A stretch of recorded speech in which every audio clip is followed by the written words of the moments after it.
गांधी युग पढ़ा रहे थे ना। गांधी युग के अंतर्गत जो है पिछले क्लास में हम लोग देखे थे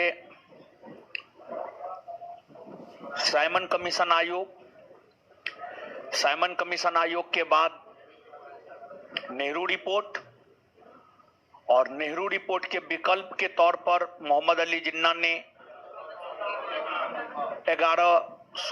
14 सूत्री मांग दिया। अर्थात नेहरू रिपोर्ट को लेकर जो है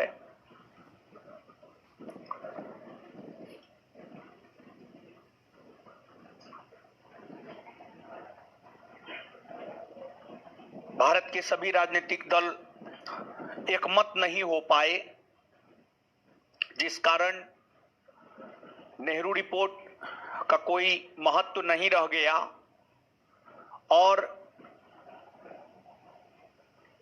फिर से साइमन कमीशन आयोग काम किया और साइमन कमीशन आयोग ने अपनी रिपोर्ट दिया और उसी के रिपोर्ट पर विचार विमर्श करने के लिए प्रथम गोलमेज सम्मेलन का आयोजन हुआ। फिर बाद में द्वितीय गोलमेज सम्मेलन और तृतीय गोलमेज सम्मेलन का आयोजन हुआ। प्रथम गोलमेज सम्मेलन 1930 में, द्वितीय 31 में, तृतीय 1932 में। लेकिन इन गोलमेज सम्मेलनों से पहले भारत में एक बड़ा आंदोलन महात्मा गांधी के नेतृत्व में हुआ, जिसे सविनय अवज्ञा आंदोलन कहा जाता है। लेकिन सविनय अवज्ञा आंदोलन की पृष्ठभूमि पहले से ही तैयार की जा रही थी और उसी पृष्ठभूमि के तत्वाधान में जाकर सविनय अवज्ञा आंदोलन हुए।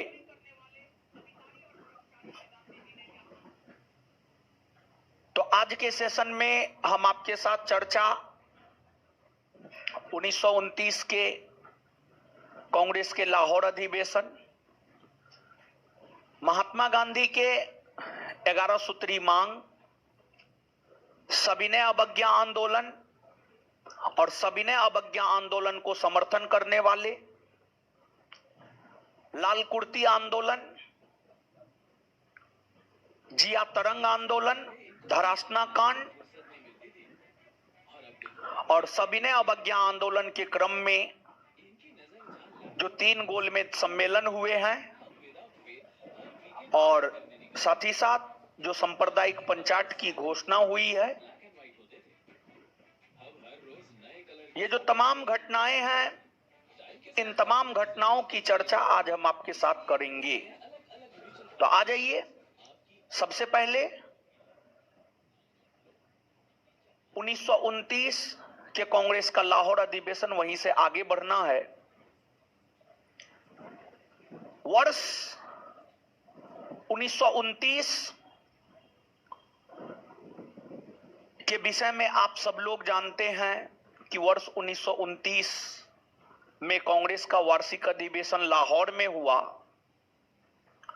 और वर्ष 1929 में जो कांग्रेस का वार्षिक अधिवेशन लाहौर में हुआ, इस अधिवेशन का अध्यक्ष महात्मा गांधी को बनाया गया था।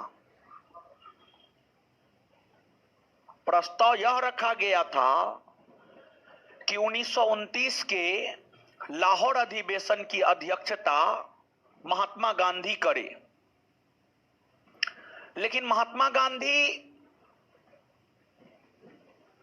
1929 के कांग्रेस के लाहौर अधिवेशन की अध्यक्षता करने से इनकार कर दिए और उन्होंने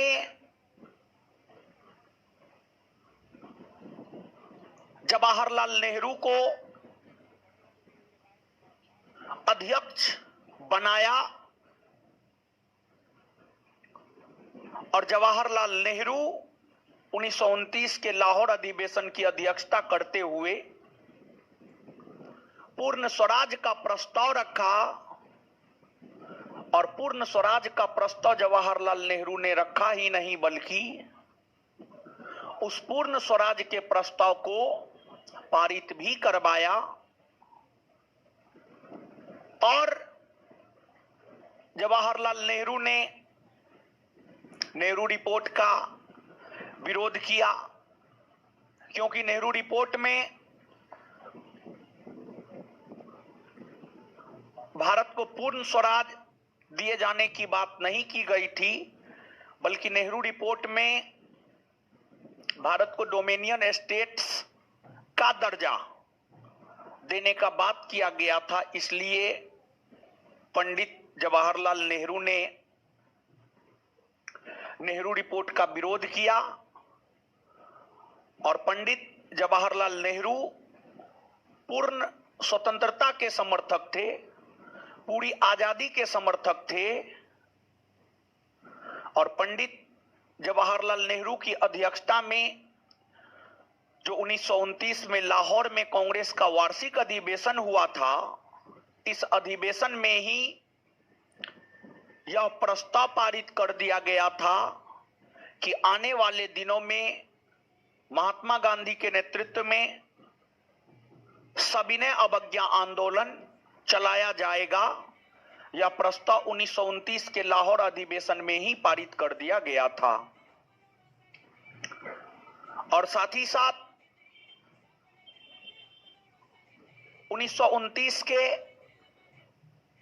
लाहौर अधिवेशन में जो कांग्रेस ने पूर्ण स्वराज का प्रस्ताव पारित किया, उस उपलक्ष्य में पंडित जवाहरलाल नेहरू ने यह भी घोषणा किया कि जब तक भारत को पूर्ण आजादी नहीं मिल जाती है, तब तक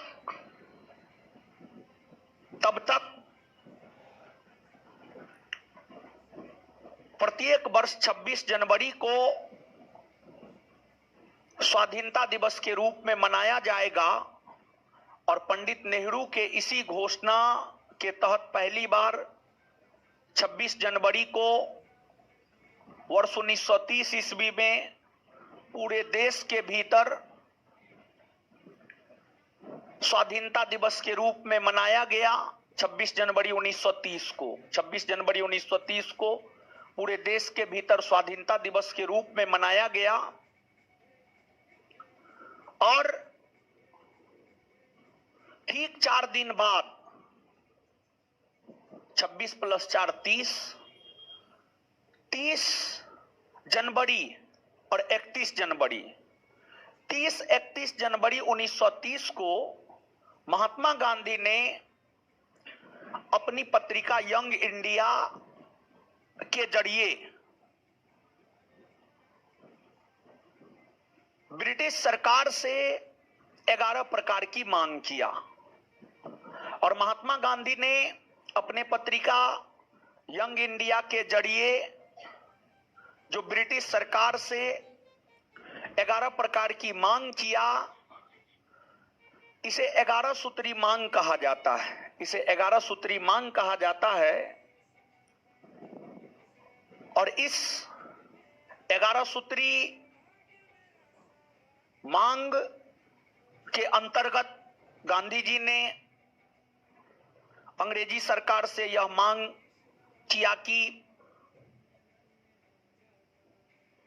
सैनिक खर्च में 50% तक की कमी की जाए, कर की दर 50% तक कम की जाए, सभी राजनीतिक कैदियों को छोड़ दिया जाए, जितने भी नशीले पदार्थ है उस पर प्रतिबंध लगाया जाए, नमक कानून तोड़ दिया जाए, नमक के ऊपर भारतीयों से टैक्स नहीं लिया जाए। महात्मा गांधी ने अपने 11 सूत्री मांग में यही सब मांग अंग्रेजों के समक्ष रखे, लेकिन गांधी जी के इस मांग पर अंग्रेजी सरकार तनिक भी ध्यान नहीं दिया और गांधी जी के मांग पर अंग्रेजी सरकार ध्यान नहीं दिया तो बाद में महात्मा गांधी ने उस समय के भारतीय वायसराय इरविन के नाम खत लिखा और इरविन के समक्ष भी अपना 11 सूत्री मांग महात्मा गांधी ने रखा, लेकिन इरविन ने भी महात्मा गांधी के 11 सूत्री मांग पर कोई ध्यान नहीं दिया। और जब ब्रिटिश सरकार और British viceroy Irwin Gandhi ji के 11 सूत्री मांग पर ध्यान नहीं दिया, तत्पश्चात गांधी जी ने यह कहा कि मैंने सूखी रोटी मांगी थी, बदले में हमें पत्थर मिला। मैंने सूखी रोटी मांगी थी, बदले में हमें पत्थर मिला। यह नारा, यह बात गांधी जी ने तब कही जब गांधी जी के 11 सूत्री मांग को अंग्रेजों ने मानने से इनकार कर दिया।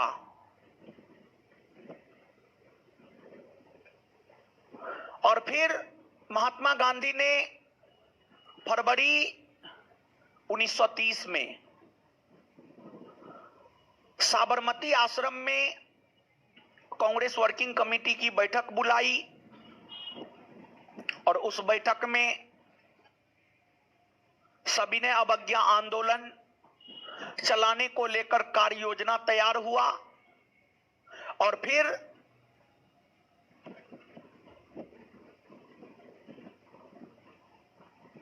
महात्मा गांधी के नेतृत्व में सविनय अवज्ञा आंदोलन प्रारंभ हुए और सविनय अवज्ञा आंदोलन के प्रारंभिक दौर में महात्मा गांधी ने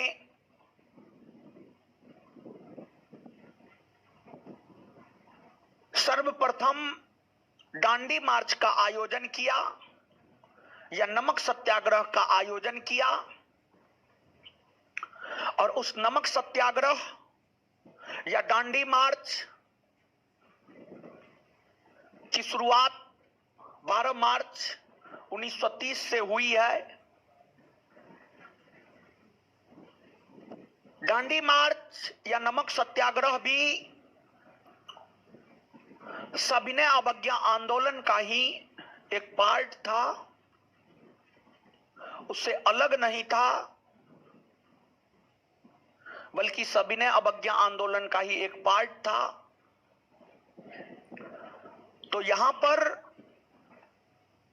दांडी मार्च या नमक सत्याग्रह को हम लोगों को देखना है, जो कि सविनय अवज्ञा आंदोलन के एक भाग के तौर पर 12 मार्च 1930 से प्रारंभ हुआ। 12 मार्च 1930 ईस्वी से प्रारंभ हुआ।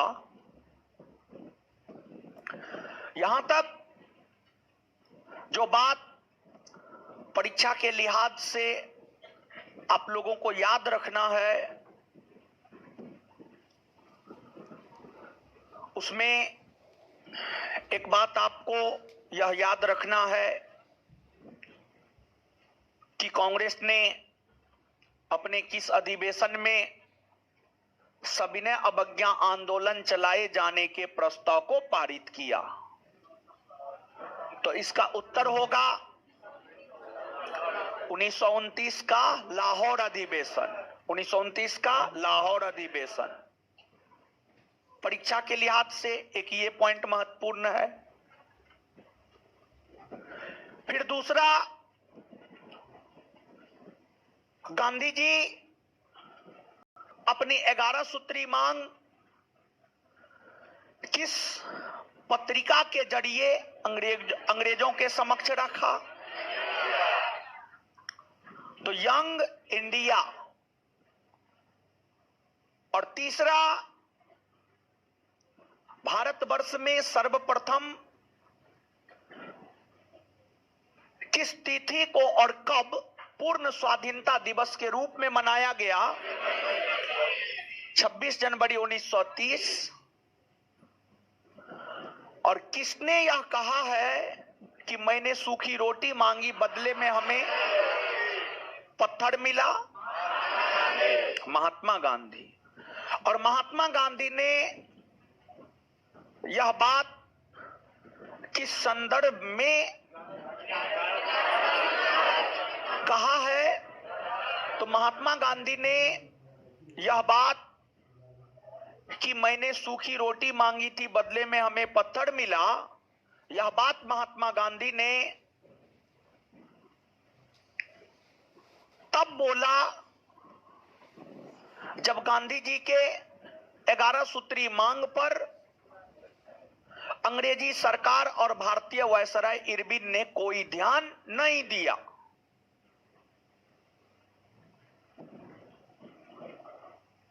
और फिर गांधी जी ने सविनय अवज्ञा आंदोलन की शुरुआत किस मार्च या किस सत्याग्रह के जरिए किया? तो नमक सत्याग्रह या डांडी मार्च के जरिए किया। नमक सत्याग्रह या डांडी मार्च के जरिए किया।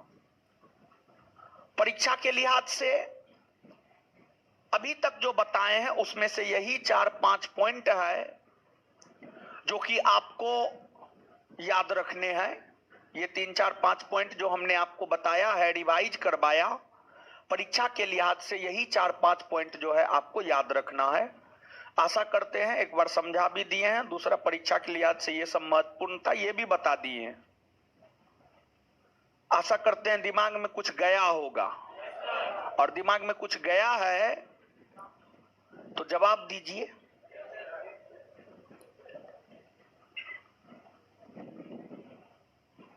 (1929) के कांग्रेस के लाहौर अधिवेशन का अध्यक्ष किसे नामित किया गया था? महात्मा।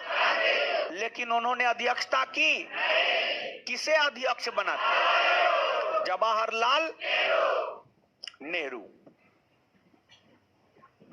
और कांग्रेस के किस अधिवेशन में सविनय अवज्ञा आंदोलन चलाए जाने को प्रस्ताव पारित किया गया? 1929 का 1929 का क्लियर है। इसके बाद पूरे भारतवर्ष में प्रथम स्वाधीनता दिवस कब मनाया गया? 26 जनवरी 1900। 11 सूत्री मांग अंग्रेजों के समक्ष किसने रखी? महात्मा। किस पत्रिका के जरिए? किस पत्रिका के जरिए? यंग। और जब गांधी जी के 11 सूत्री मांग को नहीं माना गया तो गांधी जी ने क्या कहा? मैंने सूखी रोटी मांगी, बदले में हमें। और फिर महात्मा गांधी सविनय अवज्ञा आंदोलन की शुरुआत कौन मार्च या कौन सत्याग्रह से?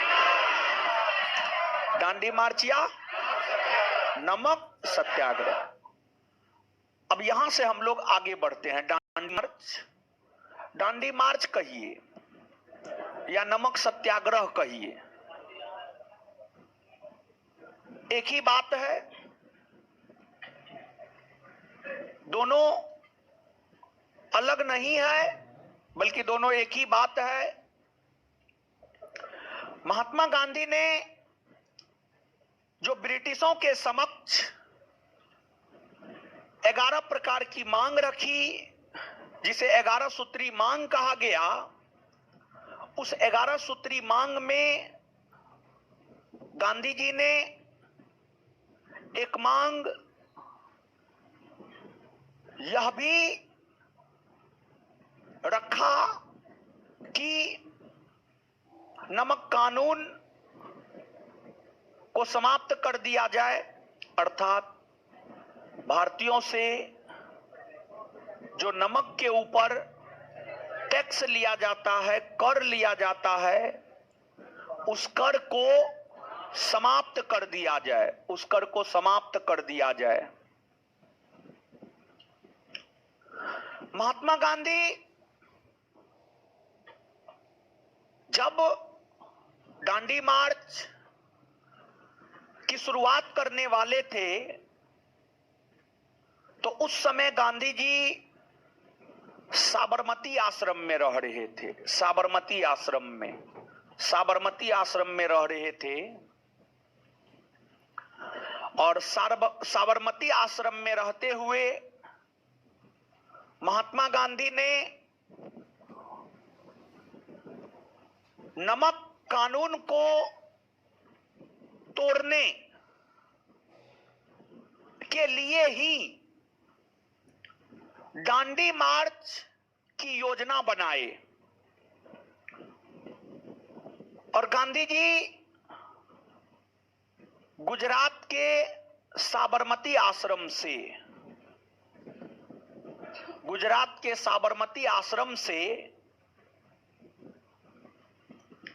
अपना यात्रा प्रारंभ कर समुद्र तट पर बसे गुजरात के शहर नवसारी स्थित दांडी जाकर समुद्र के पानी से नमक बनाकर नमक कानून को तोड़ने की योजना तैयार किए। और जब महात्मा गांधी ने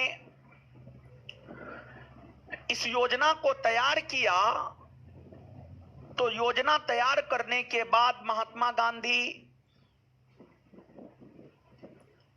अपने कुछ सहयोगियों को चुने।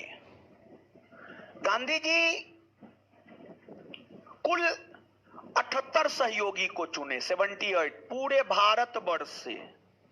उत्तर में कश्मीर से लेकर दक्षिण में कन्याकुमारी, पूरब में अरुणाचल प्रदेश से लेकर पश्चिम में गुजरात। दांडी यात्रा करने को लेकर महात्मा गांधी कुल 78 सहयोगियों को चुने, 78 सहयोगी को चुने। 78 सहयोगियों में सबसे ज्यादा सहयोगी गुजरात से चुने गए थे और 78 में से 31 गुजरात के ही थे। बिहार से एकमात्र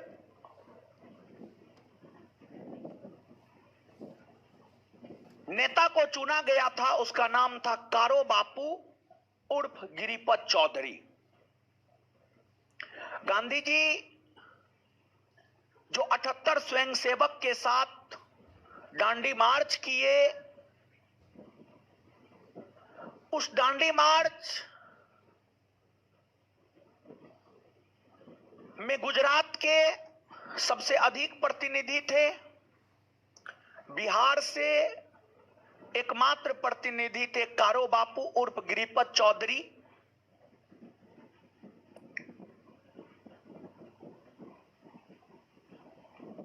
और गांधी जी जब दांडी मार्च साबरमती आश्रम से प्रारंभ कर रहे थे, या गांधी जी जब साबरमती आश्रम से नमक सत्याग्रह प्रारंभ कर रहे थे तो अपने 78 सहयोगियों के साथ महात्मा गांधी साबरमती आश्रम से 12 मार्च 1930 को निकले। और जब महात्मा गांधी 12 मार्च 1930 को दांडी मार्च की शुरुआत किए और साबरमती आश्रम से अपना पहला कदम बाहर रखे, तो गांधी जी ने वहां पर एक बात कही। गांधी जी ने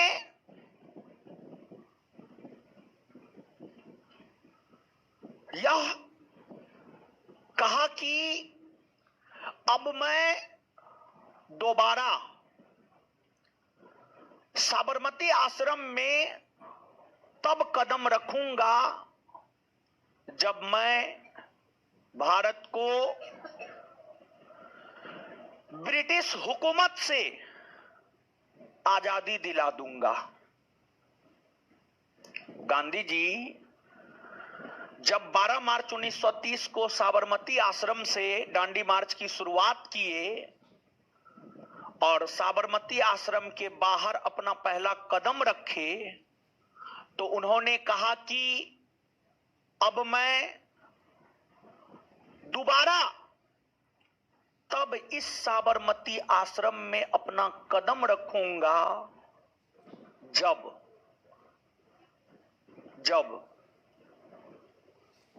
भारत को ब्रिटिश हुकूमत से आजादी दिला दूंगा। जैसे महात्मा गांधी ने असहयोग आंदोलन के दौरान 1 वर्ष में स्वराज्य प्राप्ति का लक्ष्य रखा था, 1 वर्ष में स्वराज्य प्राप्ति का लक्ष्य रखा था, वैसे ही दांडी मार्च के दौरान और सविनय अवज्ञा आंदोलन के दौरान भी गांधी जी का लक्ष्य था भारत को ब्रिटिश हुकूमत से आजादी दिलाना।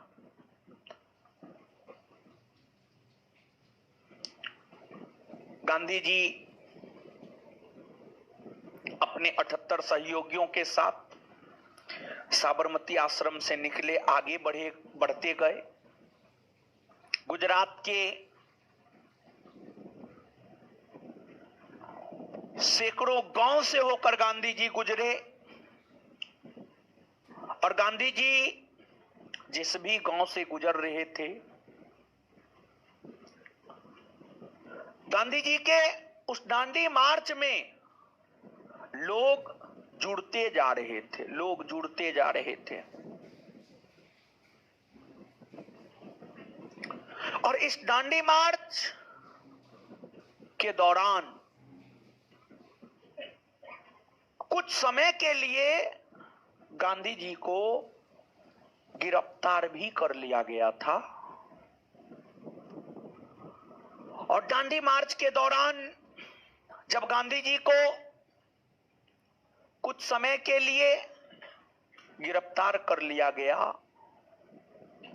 तो अब्बास तैयब जी ने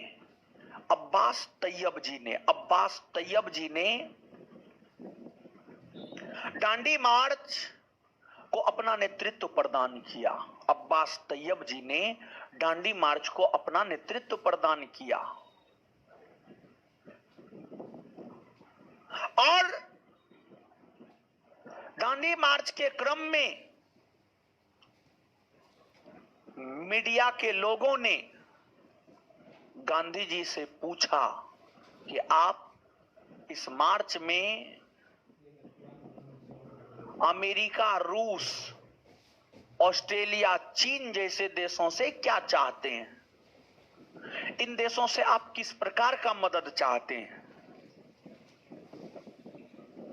गांधी जी ने स्पष्ट शब्दों में कहा कि हमें अंग्रेजों के विरुद्ध लड़ाई में वैश्विक जगत के लोगों का सिर्फ सहानुभूति चाहिए। अमेरिका, रूस, चीन, फ्रांस जैसे देशों का सिर्फ सहानुभूति चाहिए, हमें और कोई दूसरा मदद नहीं चाहिए। यानी गांधी जी सिर्फ यह चाहते थे कि विश्व के लोग भारत के साथ अपनी सहानुभूति बनाकर रखें, विश्व के लोग भारत के साथ अपनी सहानुभूति बनाकर रखें, भारत के लोग अपनी लड़ाई लड़ने में खुद समर्थ है, भारत के लोग अपनी लड़ाई लड़ सकता है, सिर्फ सहानुभूति चाहिए। गांधी जी लगभग 24 दिन तक यात्रा किए। 12 मार्च 1930 से 5 अप्रैल 1930, 12 मार्च 1930 से 5 अप्रैल 1930 तक उनका यात्रा हुआ। यात्रा हुआ और 12 मार्च 1930 को दांडी के लिए प्रस्थान किए साबरमती आश्रम से। कुछ स्रोत के अनुसार 240 मील की दूरी, कुछ स्रोत के अनुसार 241 मील की दूरी और किलोमीटर में 385 किलोमीटर। यह यात्रा गांधी ने 24 दिन में पूरा किया। गांधी जी ने 24 दिन में पूरा किया।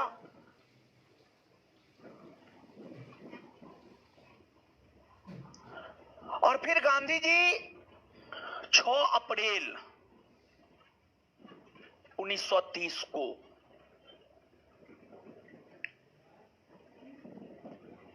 समुद्र के पानी से सांकेतिक तौर पर नमक बनाया और नमक कानून को तोड़ने की घोषणा महात्मा गांधी ने किया। नमक कानून को तोड़ने की घोषणा महात्मा गांधी ने किया और कांग्रेस के नेताओं से यह आग्रह किया कि हमारे ही तर्ज पर देश भर के भीतर कांग्रेस के नेता एक छोटी यात्रा निकाले, आसपास के समुद्र, नदी, तालाब में जाकर सांकेतिक तौर पर नमक बनाए और नमक कानून को तोड़ने की घोषणा करे और भारत के लोगों से आह्वान करे कि वो अंग्रेजों को नमक के ऊपर कर नहीं दे।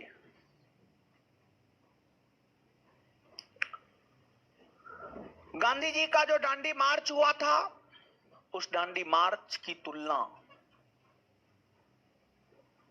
सुभाष चंद्र बोस ने नेपोलियन के पेरिस मार्च और मुसोलिनी के रोम मार्च से किया। नेपोलियन फ्रांसीसी क्रांति के दौरान पेरिस मार्च किया था, इटली में मुसोलिनी ने रोम मार्च किया था। तो गांधी जी के दांडी मार्च की तुलना नेपोलियन के पेरिस मार्च और मुसोलिनी के रोम मार्च से भी की जाती है। और नमक कानून को तो गांधी जी तोड़ दिए दांडी मार्च या नमक सत्याग्रह के जरिए। इसके बाद महात्मा गांधी ने अपने सविनय अवज्ञा आंदोलन को लेकर भारत की जनता के समक्ष अपनी योजनाएं रखे और गांधी जी जब भी कोई बड़ा आंदोलन करते थे तो गांधी जी भारत की जनता से यही आह्वान करते थे,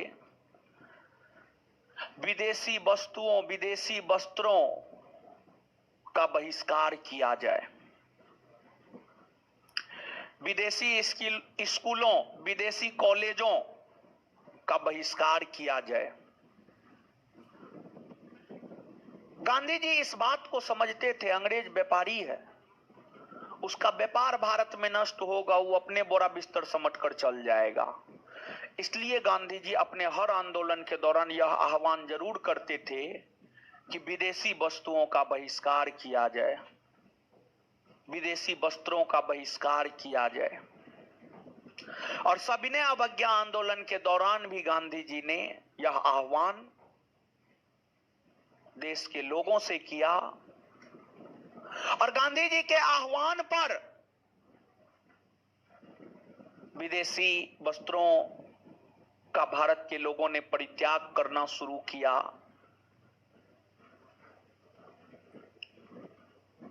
और फिर गांधी जी के नेतृत्व में सविनय अवज्ञा आंदोलन काफी जोर शोर से चलने लगा और गांधी जी के नेतृत्व में सविनय अवज्ञा आंदोलन जब काफी जोर शोर से चलने लगा तो फिर गांधी जी को मई 1930 में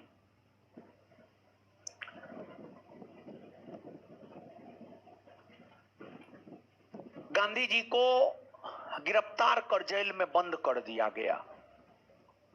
मई 1923 में गांधी जी को गिरफ्तार कर जेल में बंद इसलिए कर दिया गया कि आंदोलन के नेतृत्वकर्ता गांधी थे। आंदोलन के नेतृत्वकर्ता को ही बंद कर देते हैं तो आंदोलन खत्म हो जाएगा। तो अंग्रेज आंदोलन को खत्म करना चाहता था और अंग्रेज आंदोलन को खत्म करना चाहता था, इसलिए गांधी जी को पकड़कर जेल में बंद कर दिया गया। लेकिन गांधी जी को जब जेल में बंद किया गया, फिर भी सविनय अवज्ञा आंदोलन काफी जोर शोर से चला, काफी जोर शोर से सविनय अवज्ञा आंदोलन चला। गांधी जी जेल में बंद थे, लेकिन गांधी जी लगातार जेल से ही आंदोलन को दिशा दिखा रहे थे।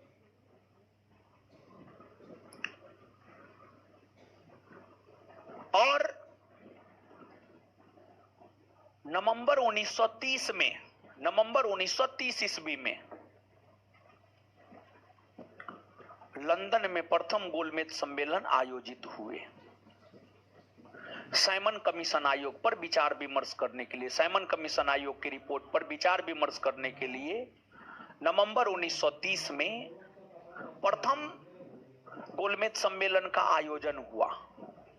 उस समय भारत में सविनय अवज्ञा आंदोलन चल रहा था। कांग्रेस सविनय अवज्ञा आंदोलन कर रहा था और कांग्रेस के सभी प्रमुख नेता जेल में बंद थे। कांग्रेस के सभी प्रमुख नेता जेल में बंद थे। तो कांग्रेस प्रथम गोलमेज सम्मेलन में भाग नहीं लिया। और जब कांग्रेस प्रथम गोलमेज सम्मेलन में भाग नहीं लिया तो प्रथम गोलमेज सम्मेलन का कोई निर्णय नहीं निकला। और कुछ विद्वान तो प्रथम गोलमेज सम्मेलन पर टिप्पणी करते हुए यहां तक कहते हैं कि प्रथम गोलमेज सम्मेलन मतलब बिना दुल्हा का बारात, मतलब वैसा बारात जिसमें दुल्हा ही ना हो। यानी यहां पर दुल्हा कांग्रेस को कहा जा रहा था। प्रथम गोलमेज सम्मेलन में भारत के टोटल 89 प्रतिनिधि भाग लिए थे। भारत की तरफ से टोटल 89 लोग भाग लिए थे, लेकिन फिर भी बिना कांग्रेस का कोई परिणाम प्रथम गोलमेज सम्मेलन का नहीं निकला। और जब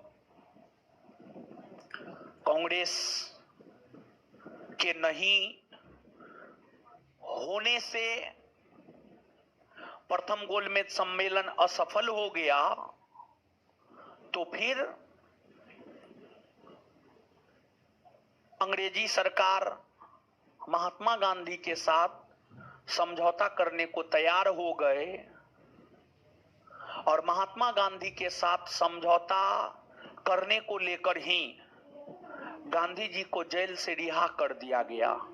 और गांधी जी को जेल से रिहा किया गया 26 जनवरी 1931। देखिए, ध्यान दीजिएगा यहां पर आप 12 मार्च 1930 को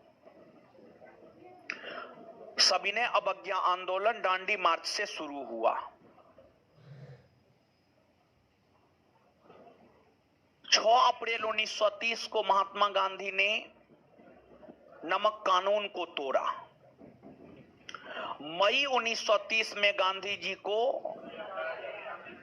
पकड़कर जेल में बंद कर दिया गया। नवंबर 1930 में गोलमेज सम्मेलन हुए प्रथम, जिसका कोई परिणाम नहीं निकला।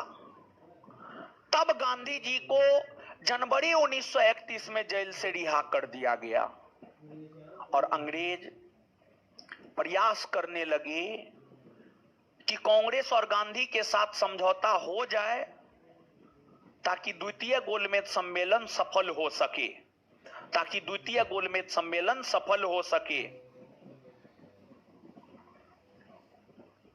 जब अंग्रेज यह प्रयास करने लगा तो उस प्रयास में कुछ भारतीयों ने भी मदद किया। सर तेज बहादुर सप्रू और एमएस जयकर सर तेज बहादुर सप्रू और जयकर के प्रयास से महात्मा गांधी और भारतीय वायसराय इरविन के बीच 4-5 मार्च 1931 को समझौता हुआ, जिसे गांधी इरविन समझौता कहा जाता है। और गांधी इरविन समझौता दिल्ली में हुआ था, जिस वजह से गांधी इरविन समझौता को दिल्ली समझौता भी कहा जाता है। और इरविन भी उम्रदराज थे, गांधी जी भी उम्रदराज थे, जिस वजह से इस सम्मेलन को श्रीमती सरोजिनी नायडू ने दो महात्माओं के मिलन की संज्ञा दी है। दो महात्माओं के मिलन की भी संज्ञा दी गई है इसे। गांधी इरविन समझौता में महात्मा गांधी के जो 11 सूत्री मांग थे, गांधी के 11 सूत्री मांग को इरविन ने आंख बंद कर स्वीकार लिया। इरविन कहा 11 की आप 22 सूत्री मांग कीजिए ना, अभी तो हम सब मानेंगे आपका। गांधी इरविन समझौता के जरिए ही गांधी के 11 सूत्री मांग को मान लिया गया। जब इरविन ने गांधी के 11 सूत्री मांग को माना तो फिर इरविन ने कहा हमारी भी कुछ मांग है, उसको भी आप मानिए। इरविन गांधी के समक्ष अपनी मांग जब रखा तो उस मांग में इरविन ने यह रखा कि सविनय अवज्ञा आंदोलन स्थगित की जाए, कांग्रेस द्वितीय गोलमेज सम्मेलन में भाग ले।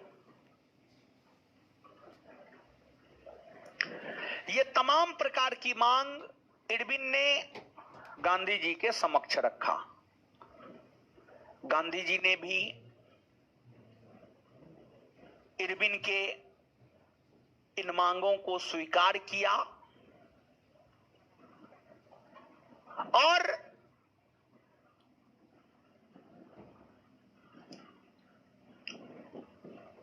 जब गांधी और इरविन के बीच समझौता संपन्न हुआ तो गांधी इरविन समझौता को स्वीकृति मार्च 1931 के कांग्रेस के कराची अधिवेशन में दिया गया। 4-5 मार्च 1931 को गांधी इरविन समझौता हुआ। 28, 29, 30 मार्च 1931 को कांग्रेस का वार्षिक अधिवेशन कराची में हुआ और इस बीच में 23 मार्च 1931 को भगत सिंह, सुखदेव और राजगुरु को फांसी दी गई थी। तो गांधी जी गांधी इरविन समझौता को स्वीकृति दिलाने के लिए पंजाब के राष्ट्रीय जब कराची जा रहे थे तो उन्हें काला झंडा दिखाया गया और आशंका थी कि पंजाब के क्षेत्र में गांधी जी की हत्या भी हो सकती है। तो अंग्रेजों ने गांधी जी को सुरक्षा मुहैया करवाया था और एक सुरक्षा घेरा में गांधी जी पंजाब के रास्ते कराची गए थे और उस दौरान ही महात्मा गांधी को काला झंडा दिखाया गया, यानी गांधी जी का विरोध किया गया। 1931 के कराची अधिवेशन में ही गांधी इरविन समझौता को स्वीकृति मिली और गांधी इरविन समझौता को जब स्वीकृति मिली तो गांधी इरविन समझौता में यह था सविनय अवज्ञा आंदोलन स्थगित की जाए। और जब गांधी इरविन समझौता को कांग्रेस ने अपने कराची अधिवेशन 1931 में स्वीकृति दे दिया तो फिर सविनय अवज्ञा आंदोलन स्थगित हो गए। और गांधी इरविन समझौता में ही यह भी था कि कांग्रेस द्वितीय गोलमेज सम्मेलन में भाग लेगा। तो गांधी इरविन समझौता के प्रावधानों के तहत ही कांग्रेस द्वितीय गोलमेज सम्मेलन में भाग भी लिया।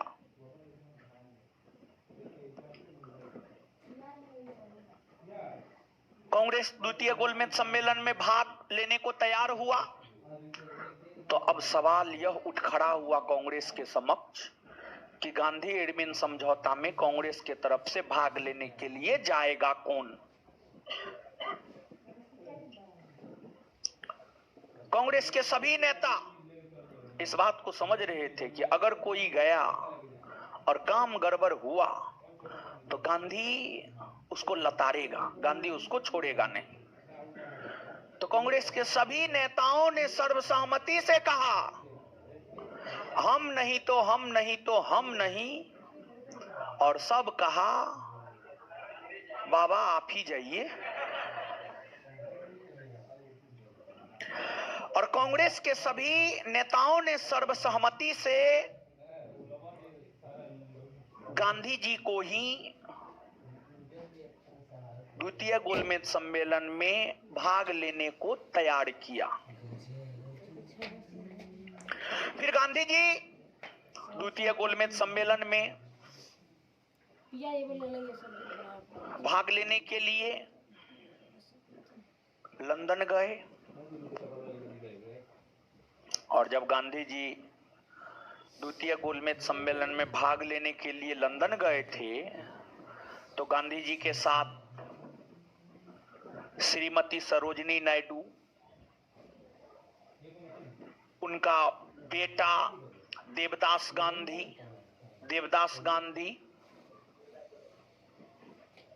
ये लोग गांधी जी के साथ राजपूताना नामक जहाज से द्वितीय गोलमेज सम्मेलन में भाग लेने हेतु अपना यात्रा प्रारंभ किया और फिर लंदन पहुंचे। और लंदन पहुंचकर Gandhi ji Kingsley hall, London के किंग्सले हॉल में गांधी जी ठहरे, रुके, विश्राम किए और सितंबर 1931 में द्वितीय गोलमेज सम्मेलन प्रारंभ हुआ।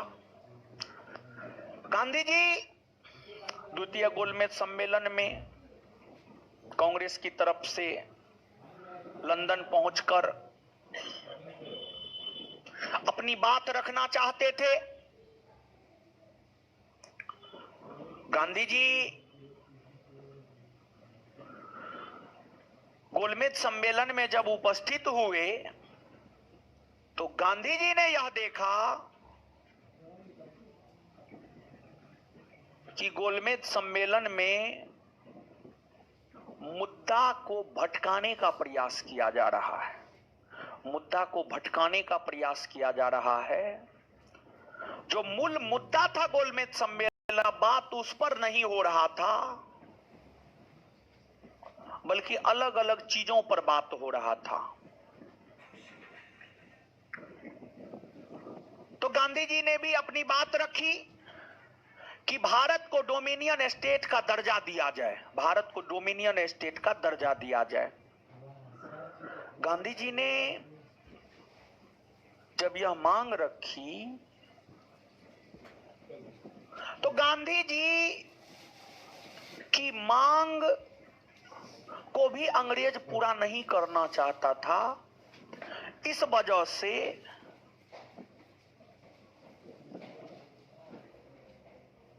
अंग्रेज गांधी जी के डिमांड पर भी कोई ध्यान नहीं दिया।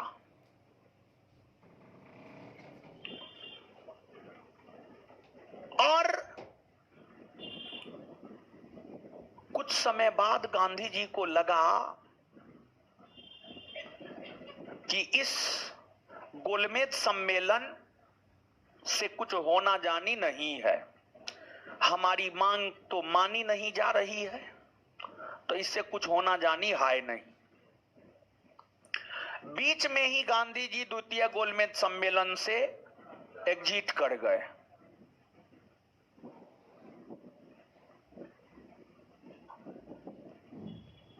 बाहर आ गए। फिर गांधी जी भारत आते, लेकिन गांधी जी भारत आने से पहले जर्मनी गए, हिटलर से मिले। जर्मनी गए, हिटलर से मिले, और हिटलर से मिलते हुए गांधी जी,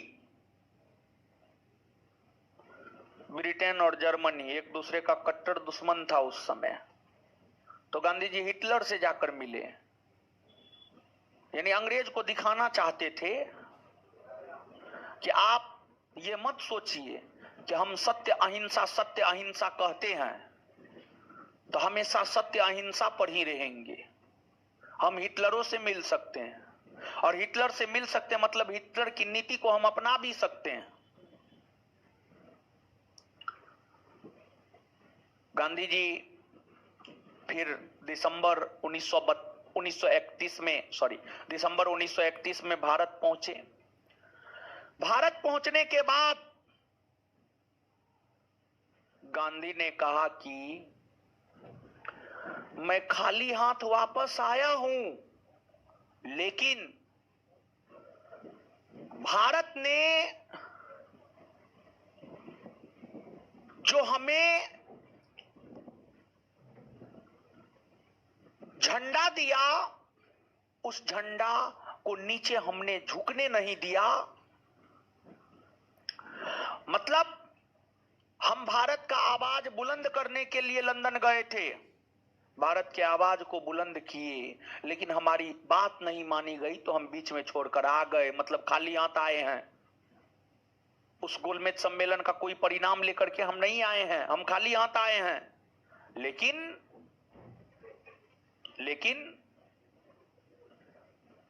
हमने भारत के सर को झुकने नहीं दिया। और भारत आने के बाद गांधी जी वायसराय से मिलने का प्रयास किए। इस समय तक वायसराय चेंज हो गया था, इरविन का कार्यकाल खत्म हो चुका था, अगला वायसराय बन चुका था लॉर्ड वेलिंगटन। लॉर्ड वेलिंगटन से मिलने का प्रयास किए गांधी जी, वेलिंगटन नहीं मिला। गांधी जी जनवरी 1932 ईस्वी से फिर से सविनय अवज्ञा आंदोलन की शुरुआत कर दिए, जिसे द्वितीय चरण का सविनय अवज्ञा आंदोलन कहा गया, जिसे द्वितीय चरण का सविनय अवज्ञा आंदोलन कहा गया। और द्वितीय चरण के सविनय अवज्ञा आंदोलन की शुरुआत जनवरी 1932 में हुई, और फरवरी 1932 आते आते फिर से गांधी जी को गिरफ्तार कर लिया गया। कांग्रेस के सभी प्रमुख नेताओं को गिरफ्तार कर लिया गया, सबको जेल में बंद कर दिया गया। कांग्रेस की संपत्ति जब्त कर ली गई, कांग्रेस को गैर कानूनी संस्था घोषित कर दिया गया।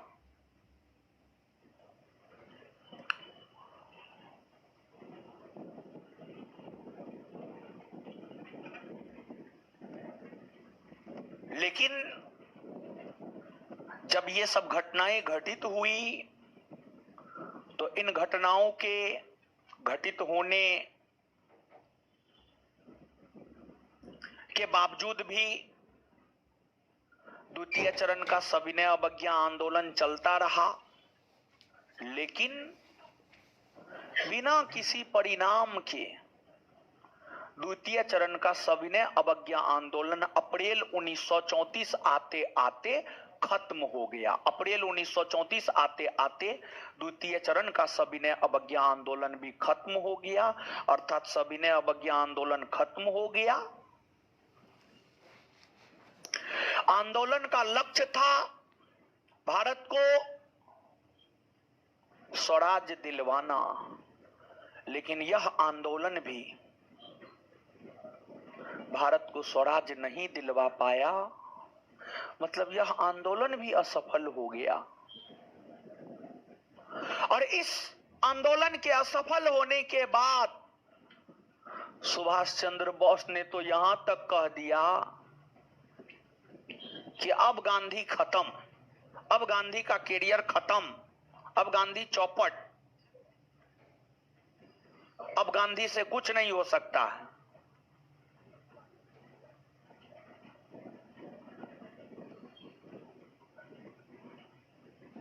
और जब सविनय अवज्ञा आंदोलन खत्म हो गया तो अब गांधी जी को जेल में अंग्रेज नहीं रखना चाहता था, बीमार रहता था, उस पर खर्च करना पड़ता था अंग्रेज को। तो गांधी जी को जेल से भी छोड़ दिया गया। और फिर अब गांधी जी जाएंगे कहां? साबरमती आश्रम तो जाएंगे नहीं, क्योंकि बोल दिए थे अब दोबारा तभी कदम रखेंगे जब देश को स्वराज्य दिलवा देंगे, आजादी दिलवा देंगे। तो फिर गांधी जी के पांचवें पुत्र कहे जाने वाले जमनालाल बजाज ने महाराष्ट्र में गांधी जी के लिए एक आश्रम स्थापित किया जिसे वर्धा आश्रम कहा गया। और फिर गांधी जी उसी वर्धा आश्रम में रहने लगे। और वर्धा आश्रम में रहते हुए महात्मा गांधी ने शिक्षा योजना प्रस्तुत की, जिसे वर्धा शिक्षा योजना कहा जाता है। यहां पर एक बात और जानिए आप, वर्ष 1934 में बिहार में सबसे भयंकर भूकंप आया था। पूरा बिहार अस्त व्यस्त हो गया था। वैसा भूकंप आज तक बिहार के इतिहास में कभी नहीं आया है। बिहार के लोग, पूरे बिहार के लोग उस भूकंप से काफी प्रभावित थे। गांधी जी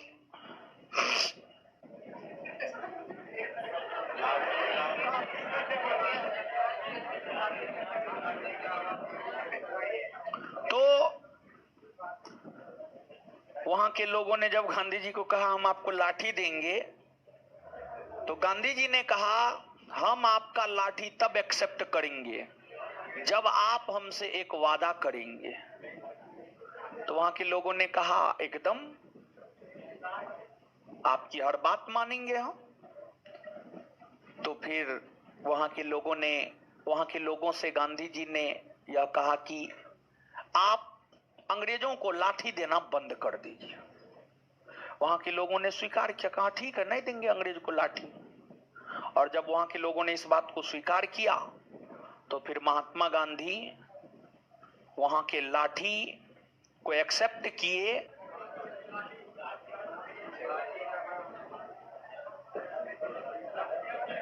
अरे वहां पे कमेंट आता है, देखता है ना जी तुम है? दीजिए तो नोट हो। रुकिए बताइए देते हैं पहले, तब लिखा देंगे। अरे क्या करते रहता है तुम लोग है?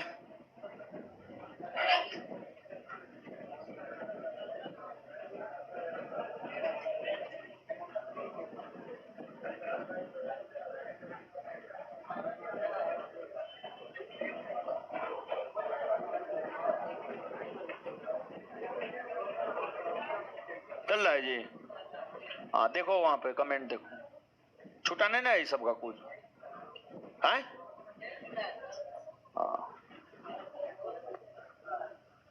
चलिए, गांधी जी ने जो सविनय अवज्ञा आंदोलन किया था, इस सविनय अवज्ञा आंदोलन के क्रम में गांधी जी ने दांडी मार्च किया। और गांधी जी ने जो दांडी मार्च किया था या नमक सत्याग्रह किया था,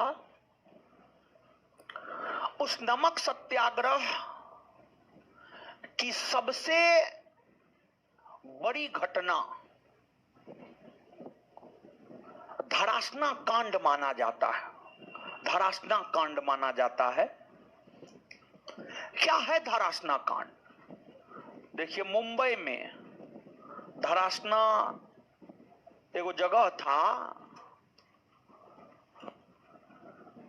वहां पर नमक का बहुत बड़ा फैक्ट्री था। उस नमक फैक्ट्री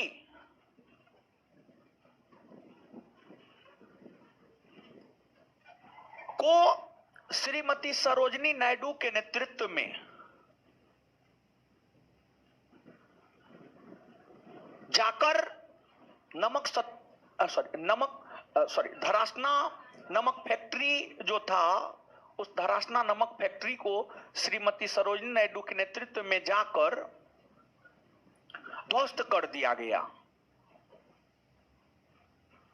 और इस दौरान श्रीमती सरोजिनी नायडू के साथ और भी कई सारे कांग्रेस के लोग थे, जिसमें गांधी जी का बेटा भी था, मणिकलाल गांधी, समझ गए, हरिलाल मणिलाल है ना, हरिलाल मणिलाल, रामदास देवदास, मणिलाल गांधी सरोजिनी नायडू के साथ था, धरासना कांड में पार्टिसिपेट किया था। उसके बाद सविनय अवज्ञा आंदोलन को खुदाई खिदमतगार आंदोलन ने भी समर्थन किया था। खुदाई खिदमतगार आंदोलन के जो आंदोलनकारी थे वे लाल कुर्ती पहनते थे, जिस वजह से उसे लाल कुर्ती आंदोलन कहा गया। यह आंदोलन खान अब्दुल गफ्फार खान के नेतृत्व में चला था, जिनका उपाधि है सीमांत गांधी हो गया, फखरे अफगान हो गया, बादशाह खां हो गया, ये सब उनकी उपाधि है। और सविनय अवज्ञा आंदोलन को पूर्वोत्तर भारत में होने वाले जिया तरंग आंदोलन ने भी समर्थन किया था। जो जिया तरंग आंदोलन पूर्वोत्तर भारत में जदोनांग और रानी गाइडिनेल्यू के नेतृत्व में हुआ था। और रानी गाइडिनेल्यू जवाहरलाल नेहरू और गांधी जी के विचार से काफी प्रभावित था, और रानी गाइडिनेल्यू को अंग्रेजों ने जेल में बंद कर दिया था। उनके जीवन का अधिकतर समय जेल में ही गुजरा है। 1947 में जब देश आजाद हुआ तो रानी गाइडिनेल्यू को छोड़ दिया गया, और रानी गाइडिनेल्यू को उनके नेतृत्व क्षमता के कारण पंडित नेहरू ने उन्हें रानी की उपाधि दिया था, रानी की उपाधि दिया था। तो ये जो लाल कुर्ती आंदोलन है, जिया तरंग आंदोलन है, धरासना कांड है, इन सभी कांडों का भी संबंध कहीं ना कहीं सविनय अवज्ञा आंदोलन से है। किससे है? सविनय अवज्ञा आंदोलन से है। और साथ ही साथ जो आपको गोलमेज सम्मेलन है, गोलमेज सम्मेलन की चर्चा अलग से भी हम आपके साथ करेंगे, लेकिन यहां तक सिर्फ आपको सविनय अवज्ञा आंदोलन के विषय में पढ़ना है, सविनय अवज्ञा आंदोलन के विषय में पढ़ना है। और 2-3 जगह जानते हैं जहां पर सविनय अवज्ञा आंदोलन होना चाहिए, वहां पर असहयोग आंदोलन लिख दिया गया है, तो उसको सुधार करना है। दीजिए सुधार करवाते हैं।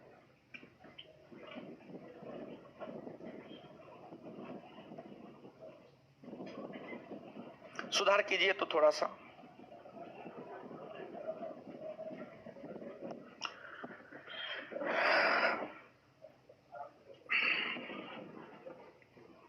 सुधार कीजिए, पेज नंबर 312।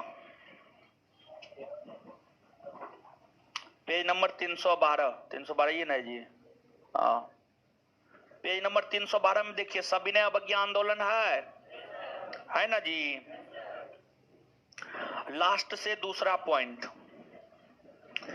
ध्यातव्य है कि असहयोग आंदोलन पश्चिमोत्तर प्रांत से पूर्वोत्तर भारत होते हुए दक्षिण भारत फैल गया।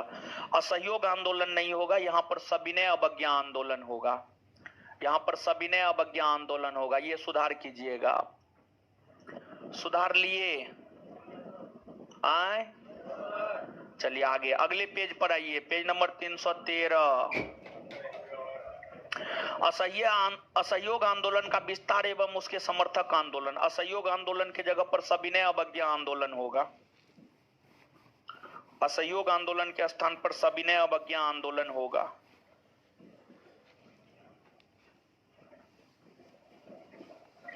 असहयोग आंदोलन के स्थान पर सविनय अवज्ञा आंदोलन होगा ना? हाँ होगा, ठीक है, कर लिए ना सुधार। चलिए अब इसमें से जो है आपको कुछ बात लिखना है।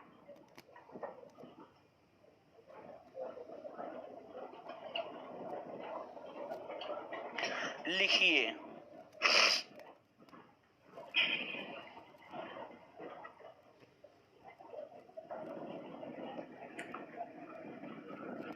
गांधी जी के दांडी मार्च की तुलना, लिखिए फटाफट। गांधी जी के दांडी मार्च की तुलना गांधी जी के दांडी मार्च की तुलना सुभाष चंद्र बोस ने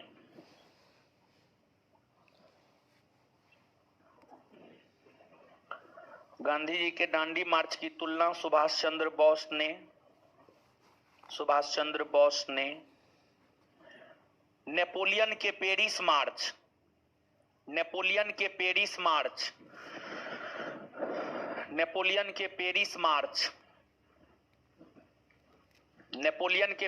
मार्च और मुसोलिनी के रोम मार्च से किया। नेपोलियन के पेरिस मार्च और मुसोलिनी के रोम मार्च से किया। नेपोलियन के पेरिस मार्च और मुसोलिनी के रोम मार्च से किया। नेपोलियन के पेरिस मार्च और मुसोलिनी के रोम मार्च से किया। नेक्स्ट पॉइंट, दांडी मार्च या नमक सत्याग्रह के दौरान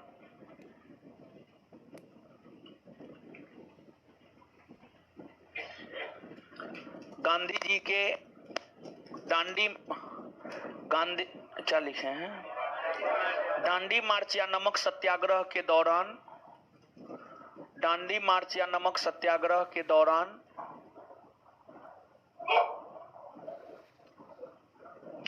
गांधी जी के 78 सहयोगियों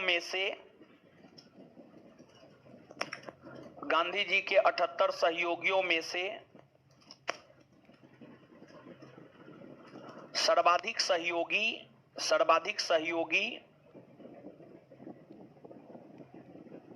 सर्वाधिक सहयोगी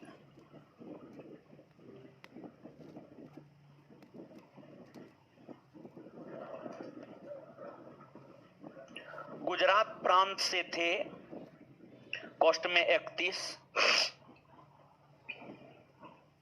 सर्वाधिक सहयोगी गुजरात प्रांत से थे, कॉस्ट में 31। वहीं बिहार से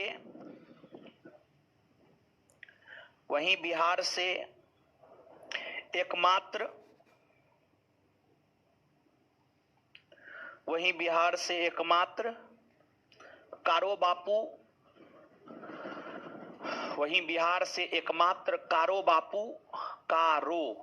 बापू उर्फ गिरिपत चौधरी शामिल था। वहीं बिहार से एकमात्र कारो बापू उर्फ गिरिपत चौधरी शामिल था। कारो बापू उर्फ गिरिपत चौधरी शामिल था। इस सत्याग्रह के दौरान कुछ समय के लिए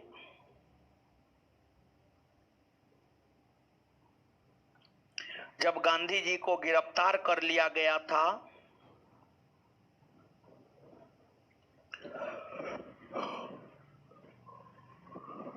इस सत्याग्रह के दौरान कुछ समय के लिए जब गांधी जी को गिरफ्तार कर लिया गया था,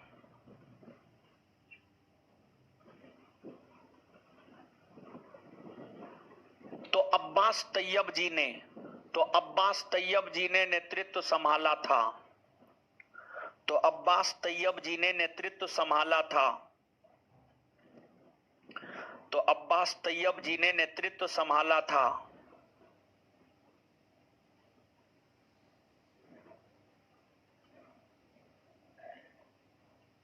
नेक्स्ट पॉइंट,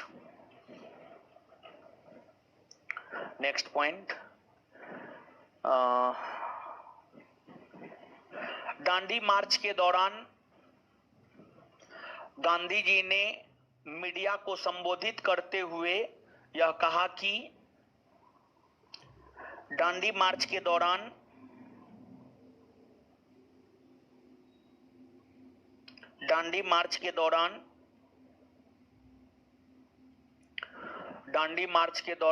मीडिया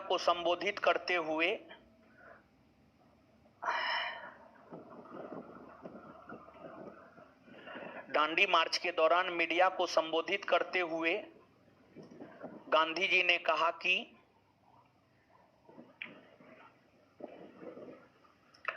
दांडी मार्च के दौरान मीडिया को संबोधित करते हुए गांधी जी ने कहा कि दांडी मार्च के दौरान मीडिया को संबोधित करते हुए गांधी जी ने कहा कि मैं अंग्रेजों के विरुद्ध अधिकार की इस लड़ाई में मैं अंग्रेजों के विरुद्ध अधिकार की इस लड़ाई में मैं अंग्रेजों के विरुद्ध अधिकार के इस लड़ाई में मैं अंग्रेजों के विरुद्ध अधिकार के इस लड़ाई में मैं अंग्रेजों के विरुद्ध अधिकार के इस लड़ाई में मैं अंग्रेजों के विरुद्ध अधिकार की इस लड़ाई में विश्व की सहानुभूति चाहता हूं, विश्व की सहानुभूति चाहता हूं।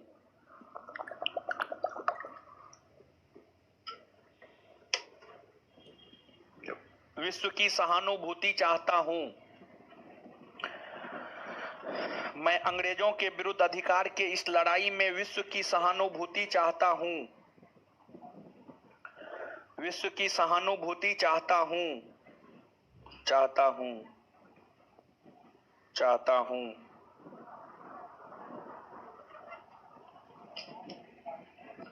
और क्या छूटा है?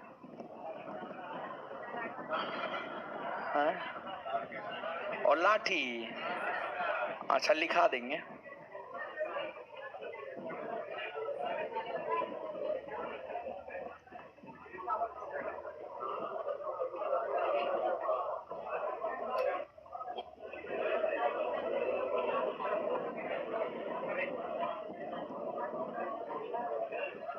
और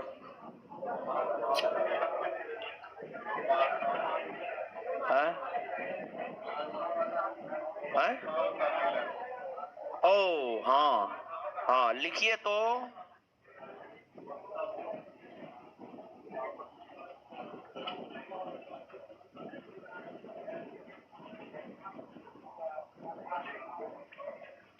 गांधी इरविन समझौता है, होना चाहिए जी ना। अच्छा रुकिए न हो, काहे अकबकाते हैं? अकबकाना नहीं है।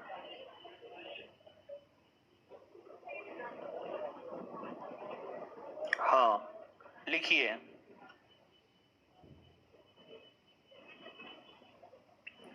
गांधी इरविन समझौता को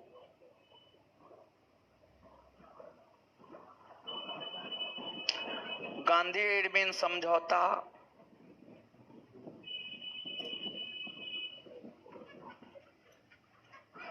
गांधी और इरविन के बीच जो समझौता हुआ, ऐसे लिखिए इसको, गांधी और इरविन के बीच जो समझौता हुआ,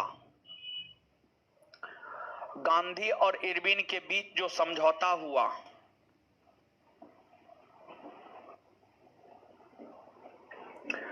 उसे दो महात्माओं के मिलन की संज्ञा, उसे दो महात्माओं के मिलन की संज्ञा, उसे दो महात्माओं के मिलन की संज्ञा श्रीमती सरोजिनी नायडू ने दी है। उसे दो महात्माओं के मिलन की संज्ञा श्रीमती सरोजिनी नायडू ने दी है। उसे दो महात्माओं के मिलन की संज्ञा श्रीमती सरोजिनी नायडू ने दी है।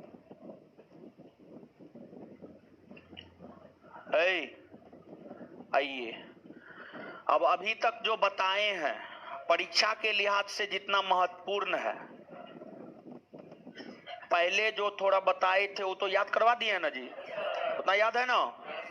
अब आइए हम लोग बात करेंगे दांडी मार्च से ऑनवर्ड सविनय अवज्ञा आंदोलन की समाप्ति तक। ठीक है, बताइए फटाफट, दांडी मार्च की शुरुआत कब से हुई? 12 मार्च 1900। दांडी मार्च की शुरुआत कब से हुई है? यहीं पे कहेगा नमक सत्याग्रह की शुरुआत कब से, तब पर भी होगा 12 मार्च 1900। और यहीं पे कहेगा दांडी मार्च या नमक सत्याग्रह की शुरुआत कहां से हुई? साबरमती, साबरमती। और गांधी जी कितने सहयोगियों के साथ निकले? कितना? 78। कितना सहयोगी के साथ? 78।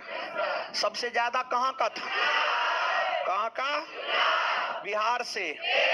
कौन? कारो बापू उर्फ गिरिपद। गांधी जी के 78 सहयोगियों में बिहार का एकमात्र नेता कौन शामिल? कौन था? कारो बापू उर्फ। क्लियर है? चलिए आगे बताइएगा। दांडी मार्च के दौरान जब गांधी जी को गिरफ्तार कर लिया गया था तो फिर कुछ समय के लिए दांडी मार्च का नेतृत्व किसने संभाला? अब्बास तैयब जी, अब्बास। और किसने कहा है कि मैं अंग्रेजों के विरुद्ध अधिकार की इस लड़ाई में विश्व से सहानुभूति मात्र चाहता हूं? आए? किस मार्च के दौरान यह कहा? किस मार्च के दौरान? आए? गांधी जी के दांडी मार्च की तुलना नेपोलियन के पेरिस और मुसोलिनी के रोम मार्च से किसने किया है? किसने किया है? सुभाष चंद्र। और गुजरात के नवसारी स्थित दांडी पहुंचकर गांधी जी ने नमक कानून को कब तोड़ा? 6 अप्रैल 1900। 6 अप्रैल 1900। सविनय अवज्ञा आंदोलन के राष्ट्रीय स्तर पर नेतृत्वकर्ता कौन थे? महात्मा। महात्मा आए? कौन थे महात्मा? अच्छा, कितना दिन की यात्रा किए थे दांडी? कितना मील की यात्रा? 241। आए? 241 मील ना? हाँ। चलिए इसके बाद आगे बताइएगा कि गांधी जी को जो है सविनय अवज्ञा आंदोलन के दौरान गिरफ्तार कब किया गया? आए? 5 मई 1900। 5 मई 1900। और गांधी जी को फिर जेल से रिहा कब किया गया? 26 जनवरी 1931। 26 जनवरी 1900। तो सविनय अवज्ञा आंदोलन के दौरान गांधी जी को पकड़कर, गांधी जी को गिरफ्तार कर जेल में बंद कब किया गया? 5 मई 1900। और जेल से रिहा कब किया गया? हाँ? और गांधी और इरविन के बीच समझौता कब हुआ? 5 मार्च 1900। कहां हुआ? दिल्ली। गांधी इरविन समझौता को कौन समझौता कहे? दिल्ली समझौता। और गांधी इरविन समझौता को स्वीकृति कांग्रेस ने अपने किस अधिवेशन के दौरान दिया? कराची अधिवेशन 1900। और गांधी इरविन समझौता के तहत कुछ समय के लिए सविनय अवज्ञा आंदोलन स्थगित हुआ, हाँ या ना? हुआ ना जी। और गांधी इरविन समझौता के तहत ही द्वितीय गोलमेज सम्मेलन में कांग्रेस भाग लिया। कांग्रेस की तरफ से कौन भाग लिए? महात्मा। लेकिन गांधी जी को कुछ मिला, और फिर आकर के क्या बोले गांधी जी? मैं खाली हाथ वापस आया हूं, लेकिन भारत के झंडे को मैंने झुकने आए। क्या बोले गांधी जी?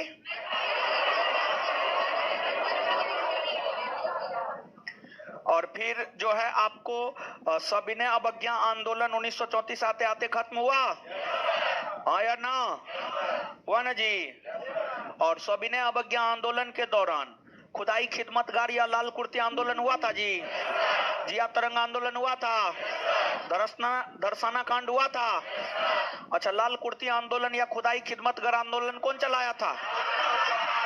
खान अब्दुल गफ्फार खां को कौन कौन उपनाम से जाना जाता?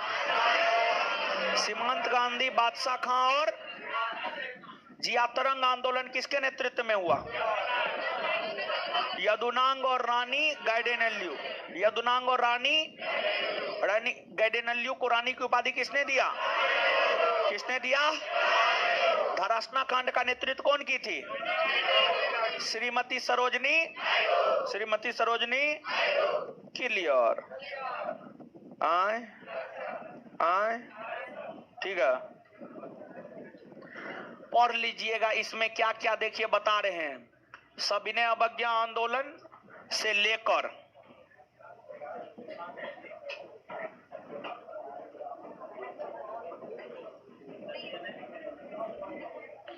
तृतीय गोलमेज सम्मेलन तक, सविनय अवज्ञा आंदोलन से लेकर तृतीय गोलमेज सम्मेलन तक आपको पढ़ लेना है, ठीक है? और इसके बाद जो है हम भी आपको प्रथम द्वितीय तृतीय गोलमेज सम्मेलन फिर से बताएंगे, लेकिन एक बार आप पढ़ लीजिएगा सविनय अवज्ञा आंदोलन से लेकर तृतीय गोलमेज सम्मेलन तक। उससे आगे अगले क्लास में देखेंगे, और अगले क्लास में हमको लगता है खत्म हो जाएगा। अगले क्लास में ये चैप्टर खत्म, फिर सुभाष और स्वतंत्रता आंदोलन। चलिए एक पॉइंट लिखिए, गांधी जी का लाठी वाला लिखिए। हाँ तो विद्वान है तो लिखने लीजिएगा, हम लिखा रहे हैं, लिखिए। अपने मन से लिख लिए तो हम क्या करें?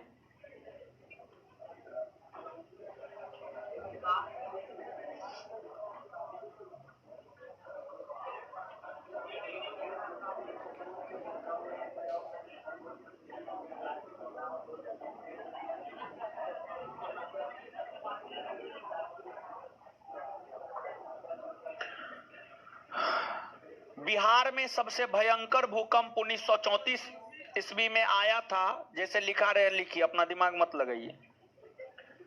बिहार में सबसे भयंकर भूकंप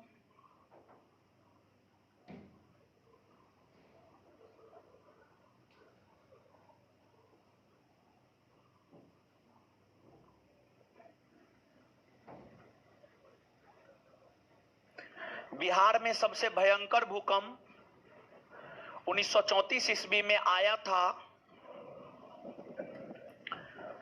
बिहार में सबसे भयंकर भूकंप 1934 ईस्वी में आया था। 1934 ईस्वी में आया था। भूकंप के बाद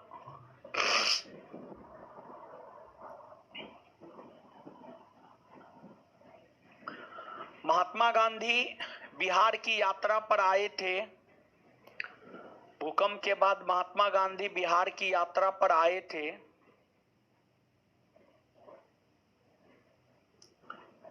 बिहार की यात्रा पर आए थे। Full stop. गांधी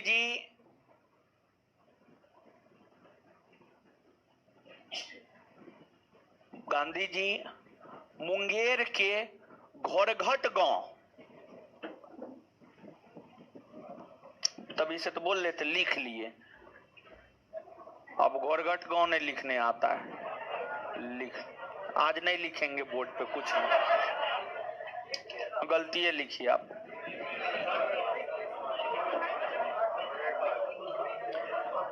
बिहार की यात्रा पर आए थे गांधी जी मुंगेर के घोरघट गांव, घोरघट घोरघट घोरघट घोरघट घोरघट गांव, गांधी जी मुंगेर के घोरघट गांव जब पहुंचे, घोरघट गांव जब पहुंचे तो वहां के किसानों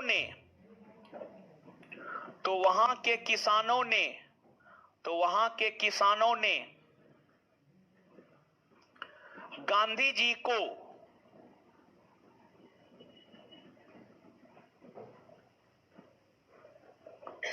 बांस की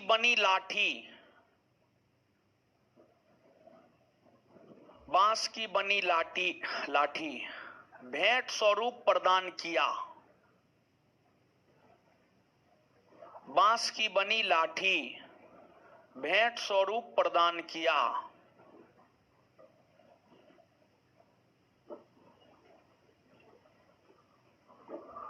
समझे?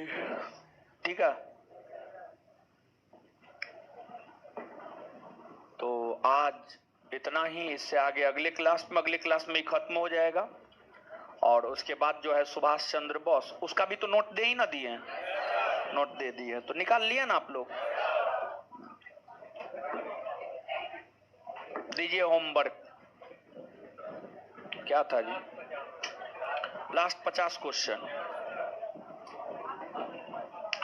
बताइए तो फटाफट। ये तो खत्म हो गया, आपका कितना खत्म हुआ?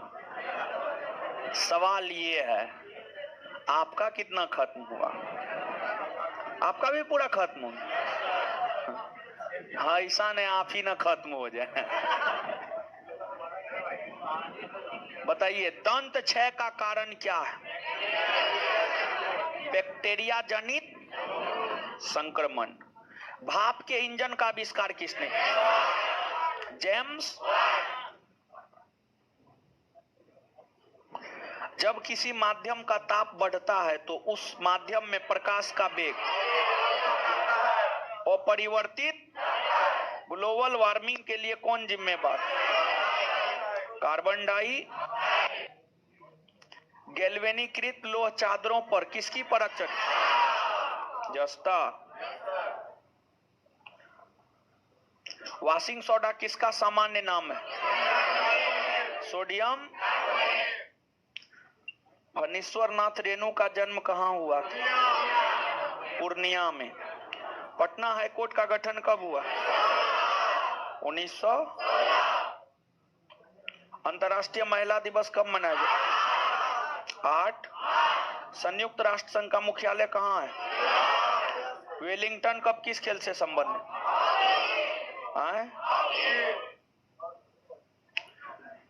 PSLV का पूर्ण रूप? Polar satellite. टेलीफोन का आविष्कार किसने किया? ग्राहम। होमवर्क सीरीज के थ्रू ही खत्म हो गया, लेकिन दोबारा रिपीट होगा। और दोबारा जो रिपीट होगा ना, अब सोमवार से रिपीट होगा। और इसको लेके आइएगा। और इसके यानी क्वेश्चन बैंक के पीछे में जो दिए हैं